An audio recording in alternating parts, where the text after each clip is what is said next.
I didn't expect to ever preach from this chapter again. My favorite chapter in the Bible, 1 Kings chapter 18. I'm looking at verse 21.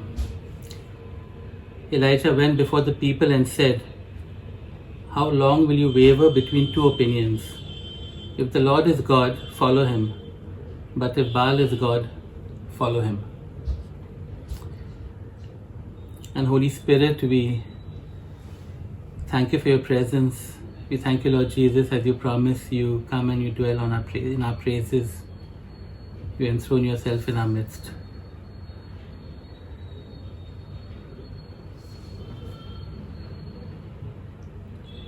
And come, Holy Spirit, quicken this word in our hearts and minds and spirits this morning.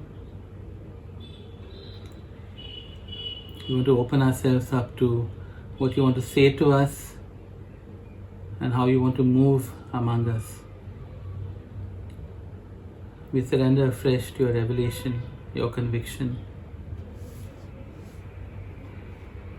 In Jesus' name, Amen.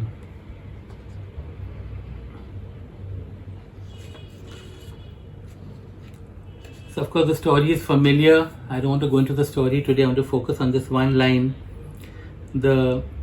The people of God had gone astray from worshipping Yahweh, okay? And so and Elijah is now sent to speak to them.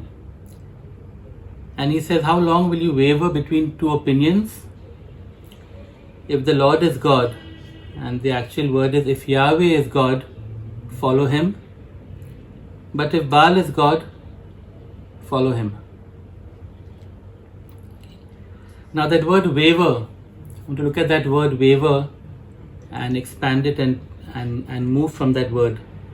Okay, that word waver can be translated to falter, to hesitate, to pass over, or to limp or become lame. And actually the root word is to hop. In fact, the same word is used 5 verses later. You know, there's a competition between the prophets of Baal and the prophet of Yahweh, Elijah. And you have the prophets of Baal dancing or leaping around the altar they had made. And that word for dancing or leaping is the same word used here. How long will you waver, or hop, or dance, or leap, or hesitate, or falter, or limp between two opinions? And you see, what had happened is this: the Israelites hadn't totally abandoned Yahweh. They had just added Baal worship and Ashtoreth worship and the worship of other idols to their worship of Yahweh. And so all of it was going on. And we know at some point, I don't know whether here or later, it was even going on in the temple of God itself. But the problem was more fundamental, which is what Elijah is referring to here. The problem was more fundamental than just worship. It was in the opinions or thoughts. That word for opinions is the same word also for thoughts. Okay, there were two opinions or thoughts or worldviews that had been presented to the people of Israel. One was from the scriptures and the prophets, as well as from their own nation's history concerning Yahweh. And the other from Jezebel and her prophets and the nations that surrounded them concerning Baal.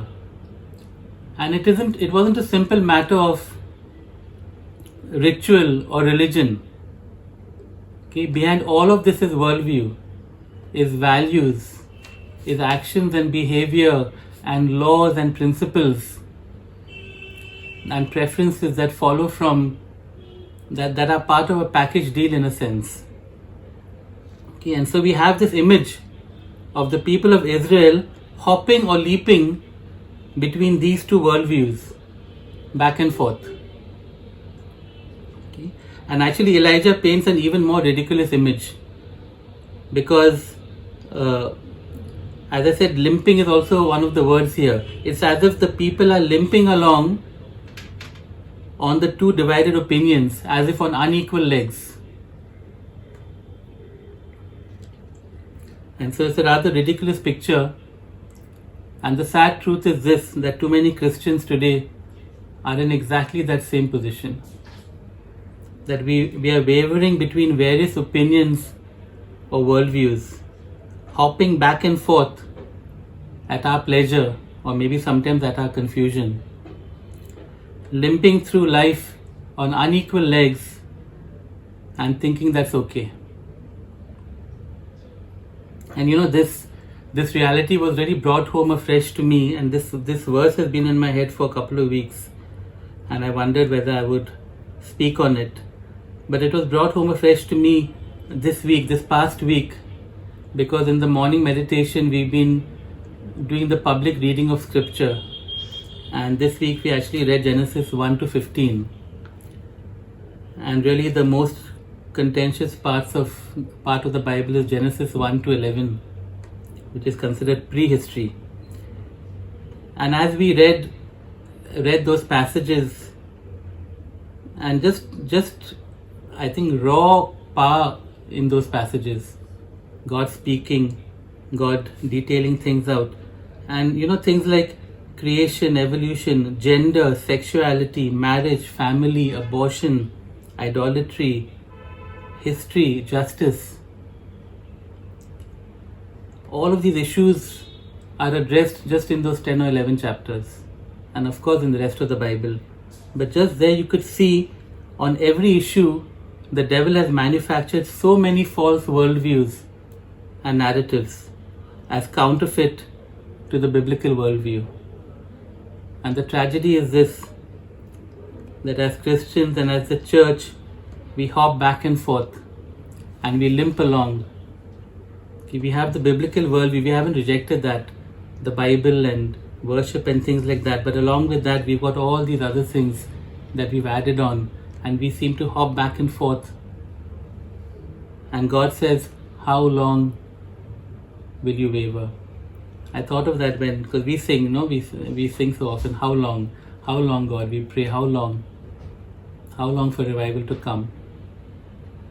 And often the thing that we're asking God, God's asking us back, how long will you waver? This is not a modern problem, though every generation thinks we've got it worse than the previous one, and maybe we do, but it's a problem as ancient as mankind. We see it here in Israel in the time of Elijah, and right there in the Garden of Eden, you had Adam and Eve wavering between what God said and what the serpent was saying. Did God really say? So you got a different view right there. Okay, I want to look at 3 examples briefly. I want us to leave today with just this phrase, how long will you waver or falter or hesitate or hop between different opinions?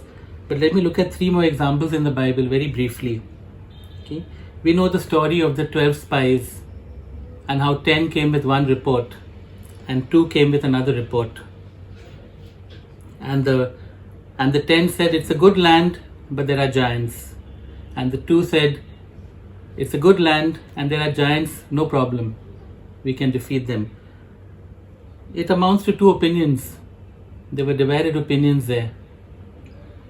And we are told that in that night the people of Israel rebelled after the report of the 10 spies.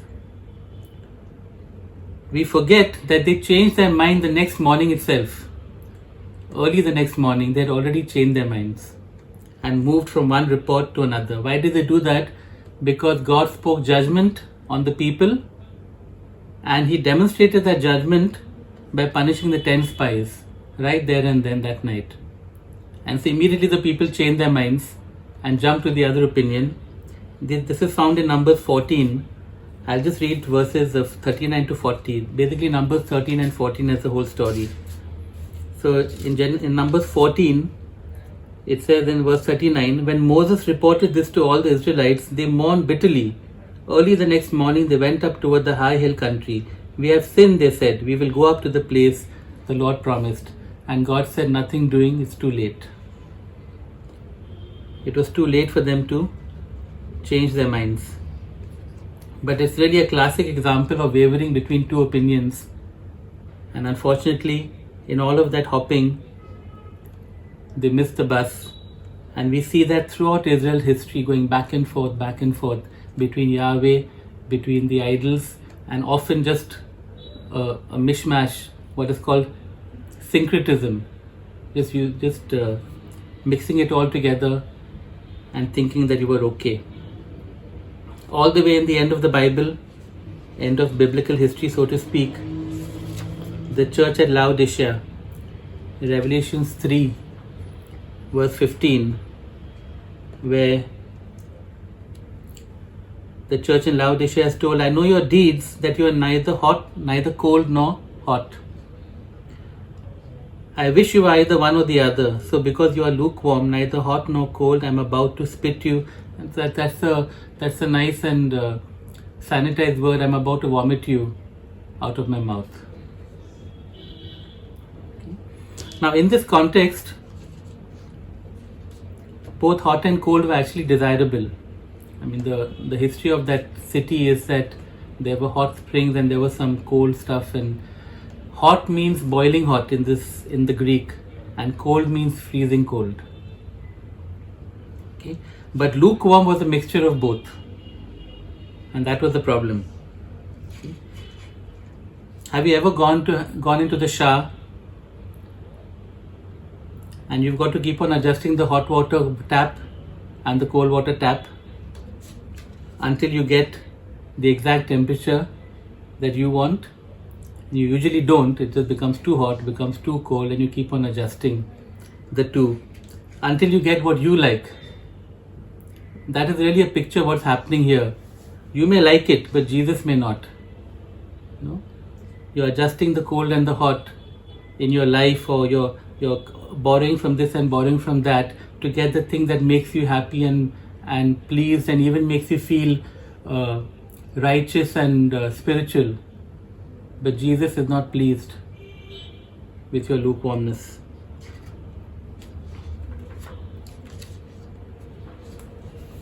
I don't know the number of times I have been called, and I think my inverted commas radicalism is really quite shallow compared to other men and women of God, all of whom have been mocked and ridiculed for their extremism and their fundamentalism and their radicalism. Jesus will not be mocked. He is looking for that. He is looking for boiling hot or freezing cold. He detests our lukewarmness. Now James 1 verse 8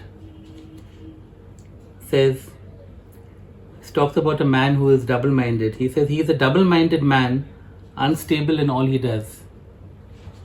Okay, that word double-minded is actually the word for wavering. The man who wavers is unstable or unsettled, and before that God says, and James says, that person will not receive anything from God. Okay, 3 examples of wavering, whether it is Israel when the spies spoke, the church at Laodicea right at the end of the Bible, or in James, this double-minded man, this wavering person who is therefore unstable and unsettled and is unable to receive from God in prayer.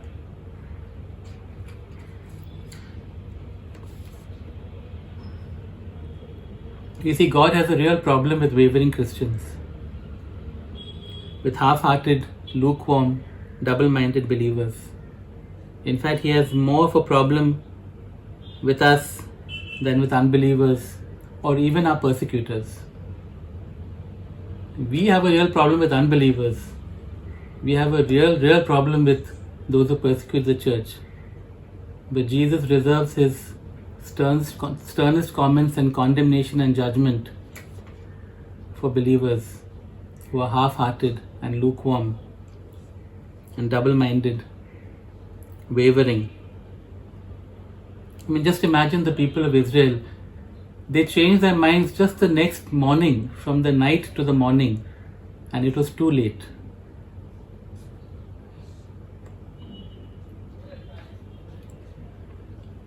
You know, it's not just that God is displeased, there's a concrete consequence that we see in James.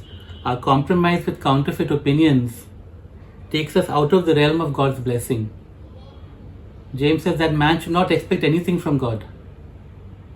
That's not because God doesn't want to give. He's just pouring out blessing. The wavering Christian is unable to receive that blessing.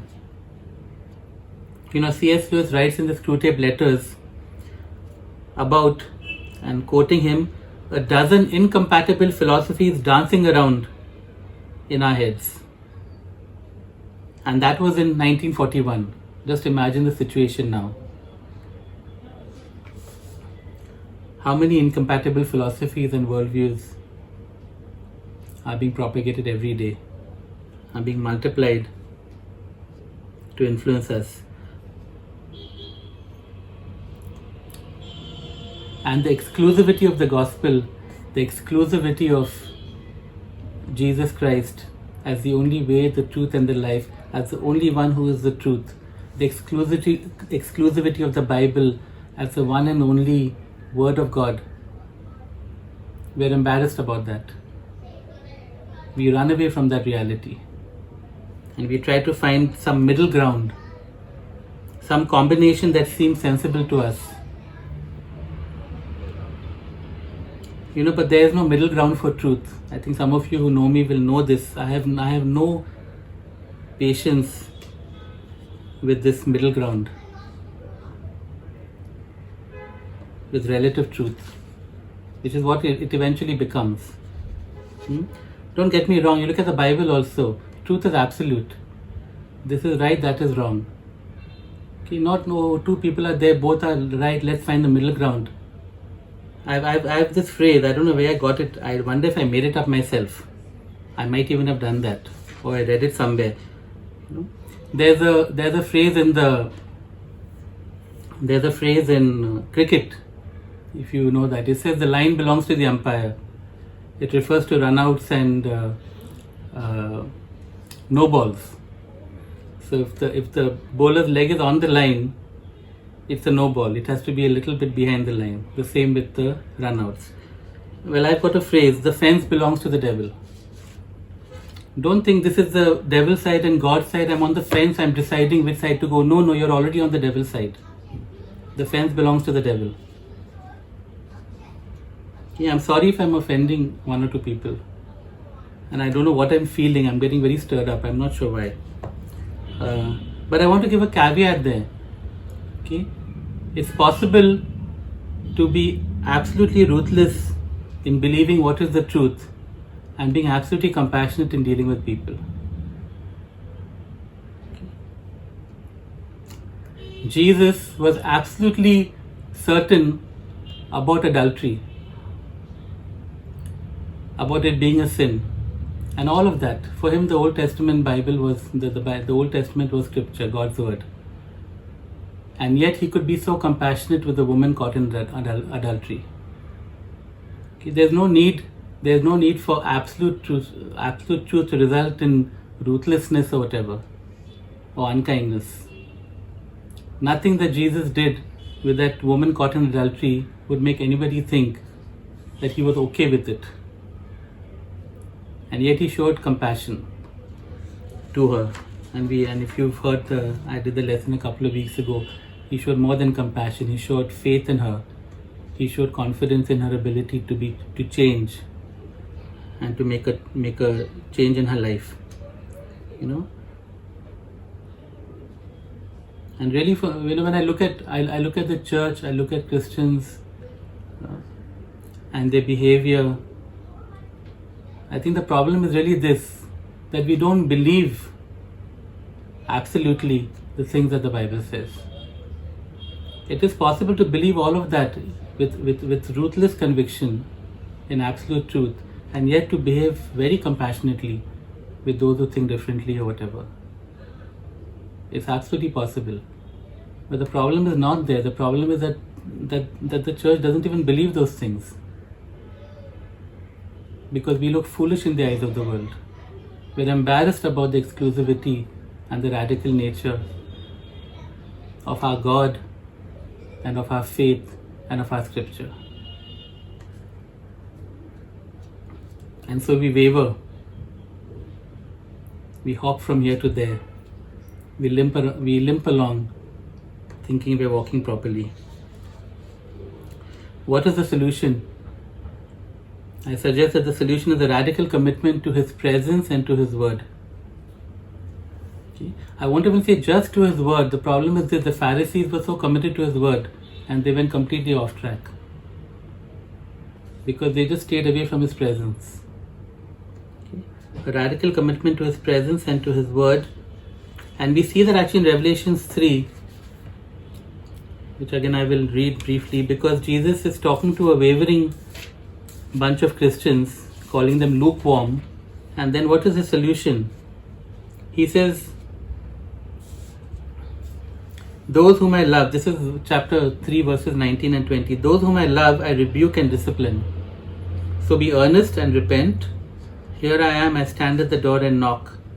If anyone hears my voice and opens the door, I will come in and eat with him and he with me. So if you feel convicted today, take it as His loving rebuke. Those whom I love, I rebuke and discipline. Secondly, He says, be honest and repent. Do a 180. Actually, the word repent is very good in this context because the wavering is between two opinions. It's about thoughts. It's about what you have allowed to occupy your mind. And the word repent simply means to change your mind, to do a 180 in your mind. And then thirdly, open the door and let Jesus in. That's what I meant by a radical commitment to His presence. Okay? Embrace a life of being soaked in His presence and saturated by His word.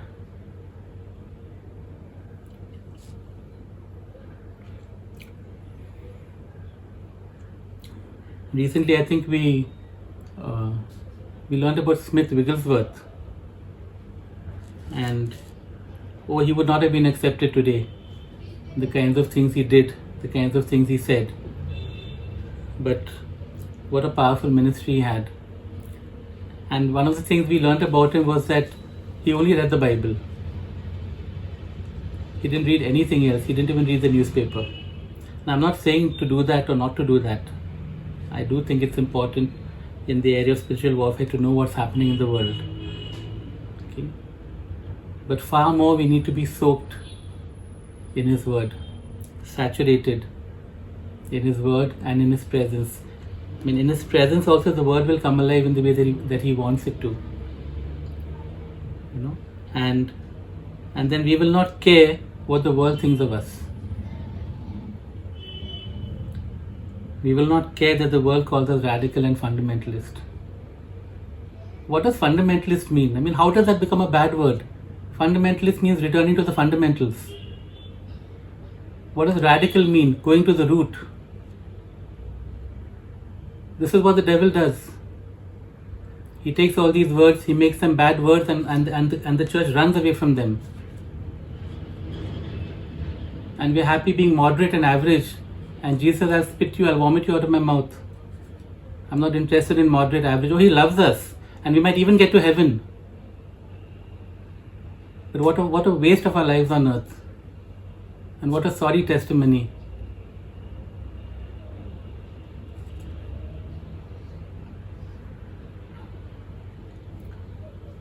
You know, whenever we take hold of something the word says and take it seriously on any issue, on anything, any word, any scripture. Even yesterday we did the river of life. And what is God saying? He's saying, go so deep in the river that you're out of control, that you're swept away. Every time we decide to be obedient and surrender to God's word, just as it is scary. But it's also super exciting. And today, as we end this time, I just want to submit this to you. You know, the Israelites, Elijah said, were wavering between two opinions. I think we are wavering between many more opinions. There's so many voices, so many worldviews, so many narratives that the devil is throwing at us every day. And not just throwing at us, throwing at our young people, throwing at our children, throwing at the lost. And God is looking for His people, those who say they are believers, those who say they are Christians, to be able to just stay firm on what is absolute truth. What are the facts, as Carol has put down there? What are His facts? Then we will not be wavering. We will not be hopping here and there, limping around, mixing beliefs together and ending up being double-minded and losing out on the blessing that God wants to give us. Then we will be able to be the witnesses that Jesus wants us to be. Open the door and let Jesus in. Let Him do that work of changing our minds. And let's embrace a life of really seeking to be soaked in His presence, to be saturated in His Word. As I said, it's scary, but it's exciting.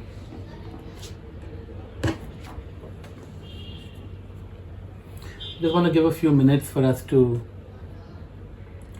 maybe just in silence, and after that we can respond in prayer if you feel led to. And even in this time of silence, I want to say, Holy Spirit, you bring conviction. If there are areas where we have been wavering, may be different for each one. Worldviews and narratives and thoughts and opinions that we've allowed to come and dilute your word and dilute your truth.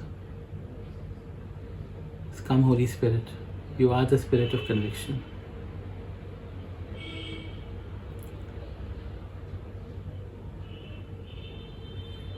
Let's just allow Him to speak to us. And Lord, your word says to be renewed by the transforming of our minds. And we just confess that really we've allowed so much rubbish, so much nonsense, so much that is false and ungodly to not just enter our minds, but to make a nice dwelling place there, Lord. But forgive us, Lord, for the many times that we have let what is not of you even overwhelm the truth of your word in what we think or what we believe, what we confess with our lips, how we behave.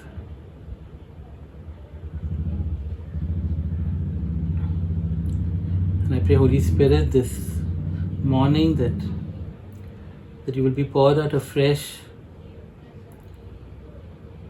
to do a work of cleansing of our minds. Even the things that whatever you've convicted us of right now, we know there are many more things that are in our minds that we've allowed thoughts and opinions, worldviews and narratives that are not of you. But as best as we know how, this morning we say we submit to your sanctifying work.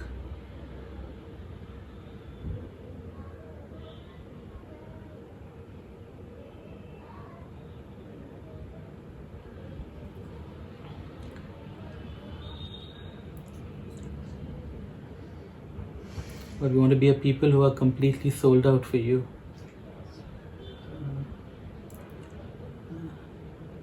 Radical, Lord. And standing on the exclusive nature of who you are and of your word. Unashamed, not embarrassed.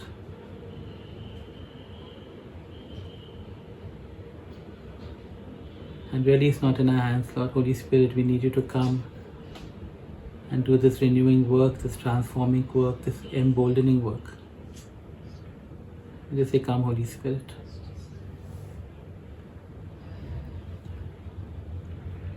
In Jesus' name. Amen. Okay.